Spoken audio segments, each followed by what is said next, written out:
दिसंबर 2024 Donald Trump को election जीते अभी एक महीना भी नहीं हुआ था। उनका फॉर्मल इनॉग्रेशन अभी एक महीने और दूर था, लेकिन व्हाइट हाउस में घुसने से पहले ही ट्रंप ने एक अच्छे वॉनबी डिक्टेटर की तरह मीडिया पर प्रेशर बनाना शुरू कर दिया। करोड़ों रुपए के defamation cases, liberal media outlets के खिलाफ गाली गलौच, उन्हें फेक न्यूज का टैग देना, सोरोस फंडेड कहलाना, वगैरह वगैरह। ठीक उसी समय इनमें से कुछ मीडिया हाउसेस ने कोर्स करेक्शन करना शुरू कर दिया, हिंदी में बोले तो गोदी में बैठना शुरू कर दिया। ट्रंप के गुड बुक्स में आने के लिए सबसे पहले आगे आई अमेरिकन ब्रॉडकास्ट कंपनी यानी एबीसी न्यूज। ट्रंप के साथ एक डेफेमेशन केस को सेटल करने के लिए एबीसी न्यूज तैयार हो गया $15 मिलियन देने के लिए ट्रंप को। अब क्या ये एंकर की गलती मानने के लिए $15 मिलियन थे या फिरौती के $15 मिलियन थे, इस पर आज भी अमेरिका में चर्चा होती है। अमेरिका अपने आप को मदर ऑफ डेमोक्रेसी मानती है, दुनिया भर को गणतंत्र का पाठ पढ़ाया जाता है, लेकिन आज के डेट में वहां कोई भी ट्रंप को नाखुश नहीं करना चाहता है। इसीलिए एप्पल, अमेज़न, मेटा जैसे दुनिया के सबसे बड़े कंपनीज के सीईओज आजकल ट्रंप के पैरों पर गिरे मिलेंगे, आत्मसमर्पण करते हुए आपको दिखेंगे। ऐसे में एबीसी न्यूज ने भी वही किया जो सब करते हैं। कोर्ट में लड़ने से अच्छा है पैसे दे दो, अपने एंकर की टंग ऑफ स्लिप जो हुआ है उसके लिए सॉरी बोल दो और मैटर को वहीं खत्म कर दो। लेकिन ऐसा कभी होता नहीं। डिक्टेटर्स के साथ कभी मैटर खत्म नहीं होता। एक बार डिक्टेटर को खून वो चख लेता है तो उसे भी लत लग जाती है। ठीक 10 महीने बाद ट्रंप अब उसी एबीसी के गिरबां को पकड़े हुए हैं। उसके निशाने पर इस बार है मशहूर American late night host and comedian Jimmy Kimmel.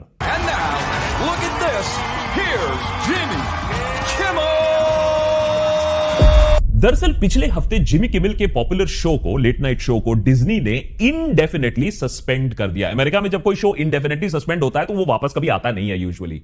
हुआ यूं कि जो रिपब्लिकन लीडर्स हैं कुछ, और उनमें से राइट विंग जो एक्टिविस्ट्स हैं, उन्होंने किमेल पर यह इल्जाम लगाया कि उसने अपने शो पर चार्ली कर्क का मजाक उड़ाया था, उसका अपमान किया था। अगर आपको नहीं मालूम है कि चार्ली कर्क कौन है और उसकी हत्या ने अमेरिका को 2 टुकड़ों में कैसे विभाजित कर दिया है, तो यह एपिसोड जरूर देख लीजिएगा। अब रिपब्लिकन्स कर्क की ये जो मौत है उसका इल्जाम लिबरल्स और डेमोक्रेट्स पे लगाने की खूब कोशिश कर रहे हैं, खूब पॉलिटिक्स खेला जा रहा है।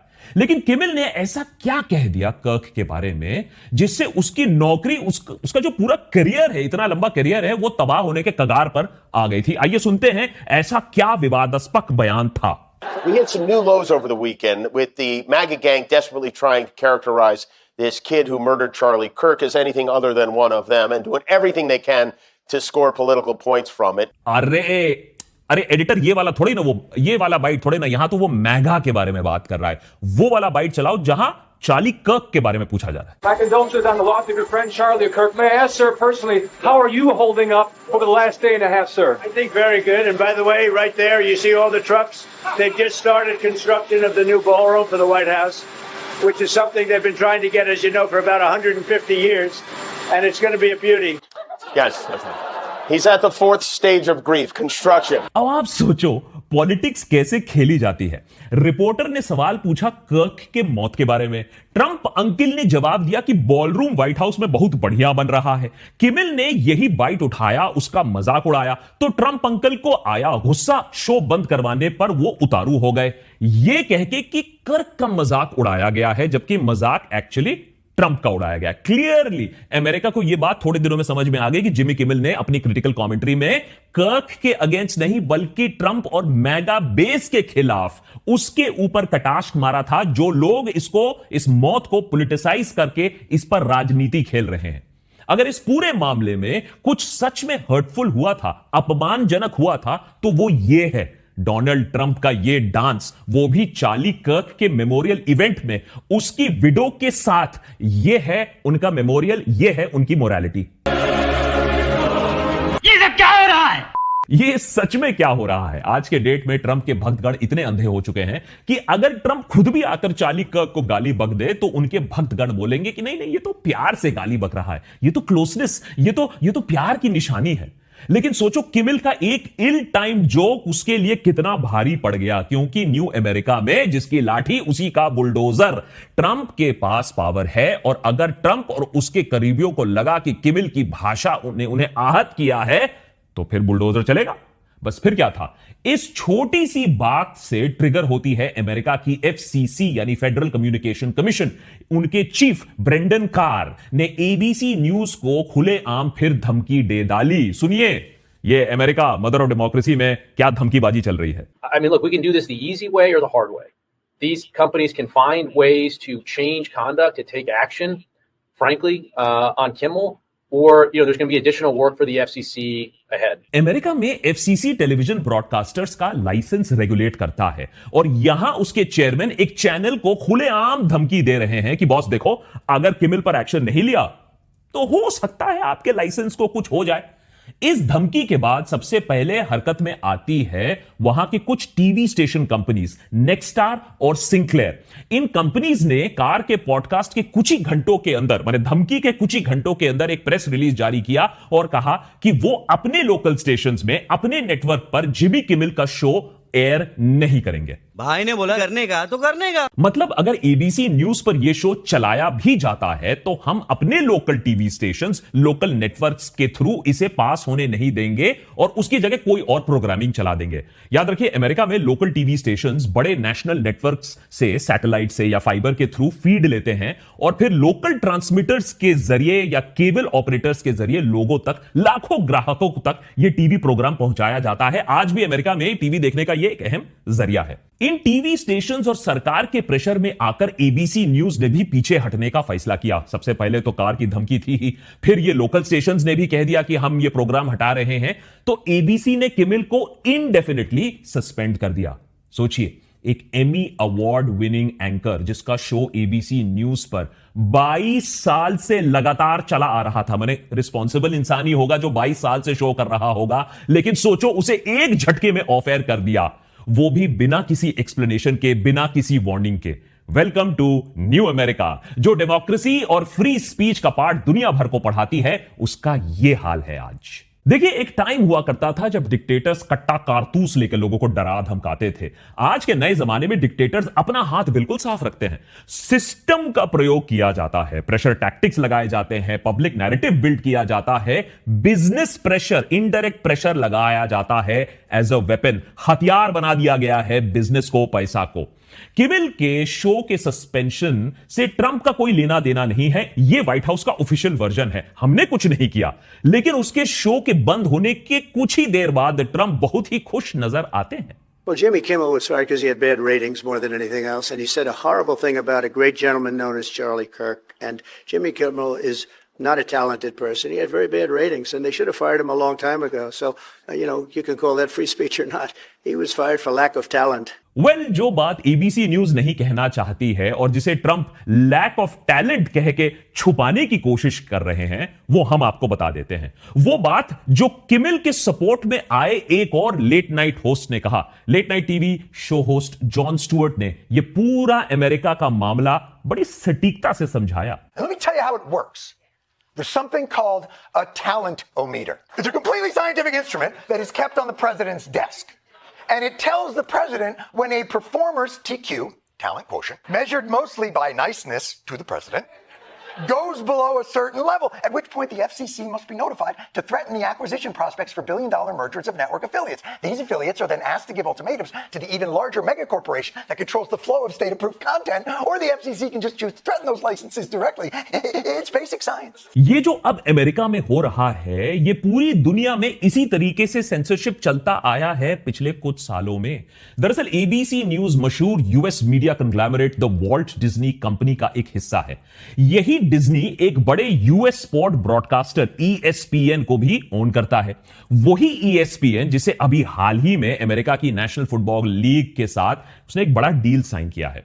इस डील के तहत NFL ESPN में 10% इक्विटी स्टेक लेने जा रहा है, जो करीब 2 से 3 बिलियन डॉलर्स के आसपास वैल्यूड है। इसके बदले डिज्नी को NFL network, red zone, fantasy football जैसे एसेट्स मिलने वाले हैं, तो बहुत बड़ा डील है। लेकिन यहां आता है एक मेजर ट्विस्ट। दरअसल पिछले ही महीने US डिपार्टमेंट ऑफ जस्टिस के एंटी ट्रस्ट डिवीजन ने इस ब्लॉकबस्टर डील का रिव्यू शुरू कर दिया। मतलब अब ट्रंप एडमिनिस्ट्रेशन इस पूरे डील को बारीकी से उसकी जांच करेगी कि कहीं यह पब्लिक इंटरेस्ट को हर्ट तो नहीं करता, कहीं यह मीडिया मोनोपोली तो नहीं बना देता है। अब फाइल खुलते ही ESPN और डिज्नी के जो एग्जीक्यूटिव्स थे वो कांग्रेसमैन और एडमिनिस्ट्रेशन के ऑफिशियल्स की खातिरदारी में लग जाते हैं, लॉबिंग करने लग जाते हैं कि किसी भी तरीके से इस मेगा डील पर कोई सरकारी टांग कोई ना अड़ा दे।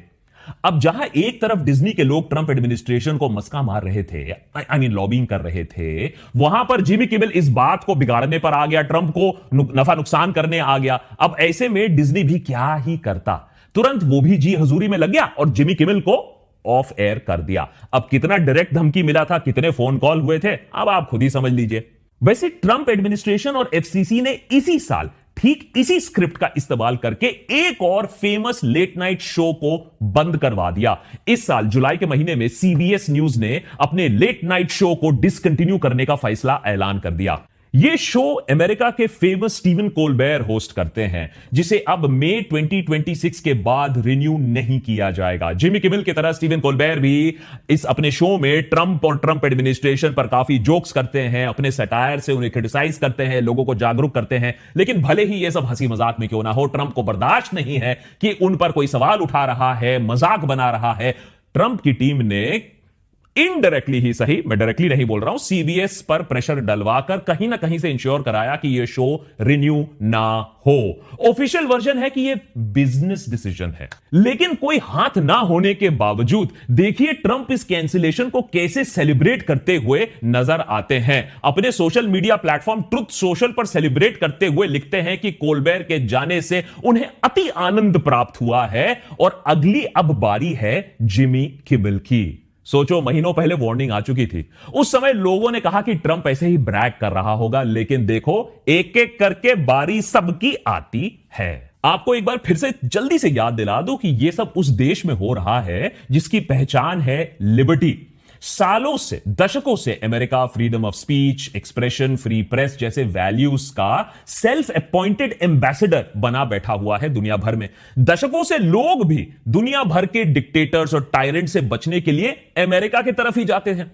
आज अमेरिका खुद ही डिक्टेटरशिप में फंसती हुई दिख रही है, यह आलम है उस देश का। लेकिन सिस्टम जितना भी बदल दो, जिस देश के लोगों ने सालों से इस फ्रीडम को गले से लगा के रखा है, वो इतनी आसानी से भी इस फ्रीडम को जाने नहीं देने वाले थे। उनके लिए ट्रंप का प्रेम है, हो भी सकता है, लेकिन अपने देश के वैल्यूज से ज्यादा प्रेम नहीं है।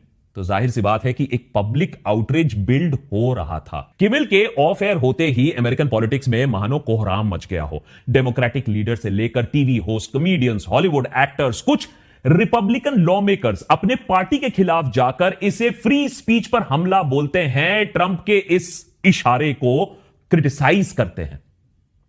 किमेल के सपोर्ट में सबसे पहले आते हैं उनके फेलो लेट नाइट होस्ट जैसे Stephen Colbert, John Oliver, Seth Meyers, Jimmy Fallon, Jon Stuart.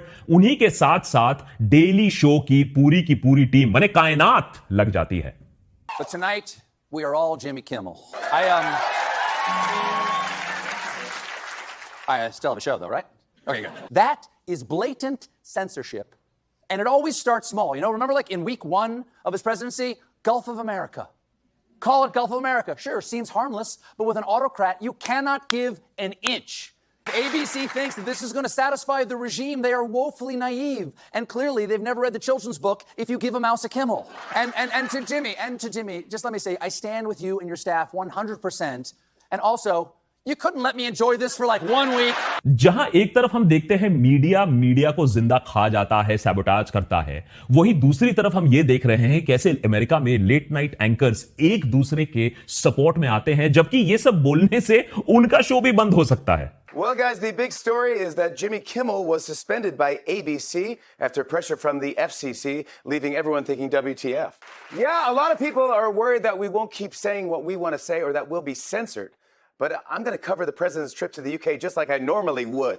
Well, guys, President Trump just wrapped up his 3-day trip to the UK, and he looked incredibly handsome. Anyway, to sum it up, President Trump is making America great again by restoring our national reputation, reinvigorating our economy, and rebuilding our military. I hereby nominate him for the Nobel Peace Prize. And you can quote me on that. Trump को peace prize भले ही ना मिले, लेकिन comedy prize बिल्कुल मिलना चाहिए। देश के कॉमेडियंस का उद्धार किया है ट्रंप ने। कहां मिलेगा इतना free content?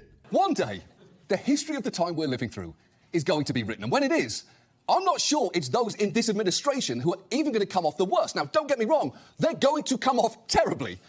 But history is also going to remember the cowards who definitely knew better, but still let things happen, whether it was for money, convenience, or just leaders. But I will say this, if we've learned nothing else from this administration's second term so far, and I don't think we have, is that giving the bully your lunch money doesn't make him go away. It just makes him come back hungrier each time. They are never going to stop. They've literally said that openly. After Kimmel's suspension, Trump posted, that leaves Jimmy and Seth, two total losers, on fake news NBC. Their ratings are also horrible. Do it, NBC.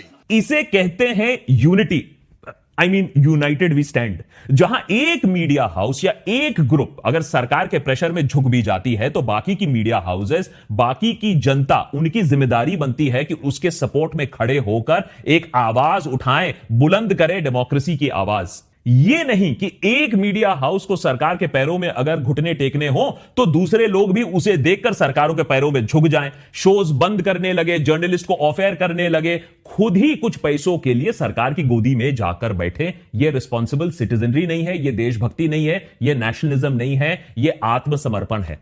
Press का काम ही है कि भाई लोगों के लिए आवाज उठाना, सरकार को आईना दिखाना, जो आज के टाइम पर प्रेशर के बाद भी अमेरिकन मीडिया काफी हद तक करती हुई दिख रही है। और यकीन मानिए, सारे अथॉरिटेरियन रिजीम्स की शुरुआत बस एक आवाज को दबाने से ही उसकी शुरुआत होती है। पुतिन का रशिया देख लो, विक्टर ओरबान का हंगरी देख लो। अगर आप किसी देश को ना सक्सेसफुली डिक्टेटरशिप बनना देखना चाहते हो तो बस सरकार को फ्री स्पीच और फ्री प्रेस पर कंट्रोल दे दो, फिर कुछ ही सालों में आप देखोगे कि कैसे अपने आप लीडरशिप डिक्टेटरशिप में परिवर्तन हो जाता है।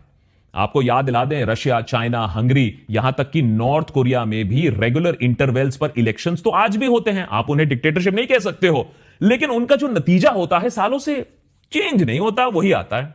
जोर जोर से बोल के लोगों को स्कीमें बता दे।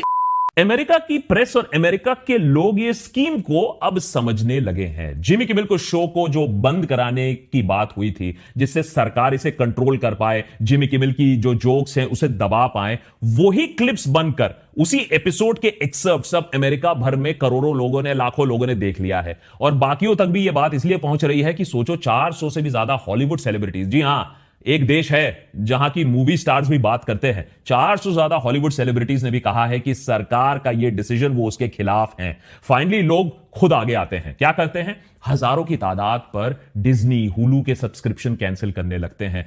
जो कंपनी है उसे क्रिटिसिज्म मिलती है, उसके शेयर प्राइस हिट होती है, और सोचो एक हफ्ते के अंदर अंदर एबीसी न्यूज को जिमी किमेल को शो में वापस लाना पड़ता है। यह है जनता की शक्ति, यह है एकता की शक्ति।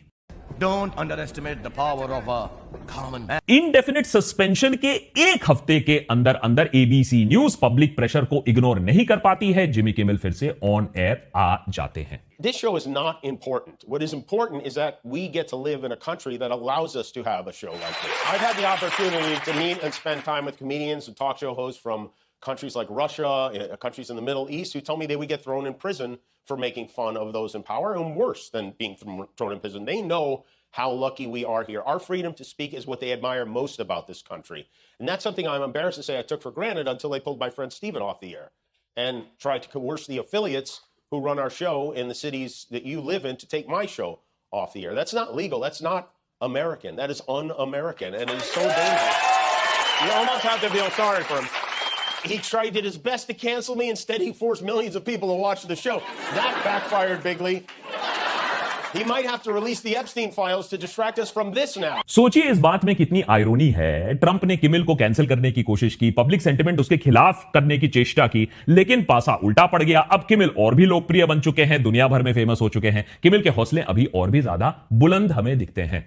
हम तो उम्मीद करते हैं कि भैया ये बैन होने के बाद भी, अल्टीमेट सरकारी प्रेशर के बावजूद, किमेल वही काम करते रहे जो वो पिछले 20-22 सालों से करते आए हैं, और वो है सरकार से तीखे सवाल करना, वो भी एक लाइट हार्टेड ह्यूमरस वे में। और चाहे सरकार में कोई भी हो, ओबामा हो या ट्रंप हो या बाइडन हो, हम जैसे छोटे मोटे यूट्यूबर्स ने भी Jimmy Kimmel, Steven Colbert, John Stuart को बहुत सालों से उन्हें देखा है, उनसे प्रेरणा ली है, और आज उन्हें तानाशाही के खिलाफ लड़ते हुए देखकर कम से कम एक सॉलिडारिटी तो लगता है कि चलो हालत सबकी एक ही है, सबकी हालत टाइट है, सब लड़ रहे हैं।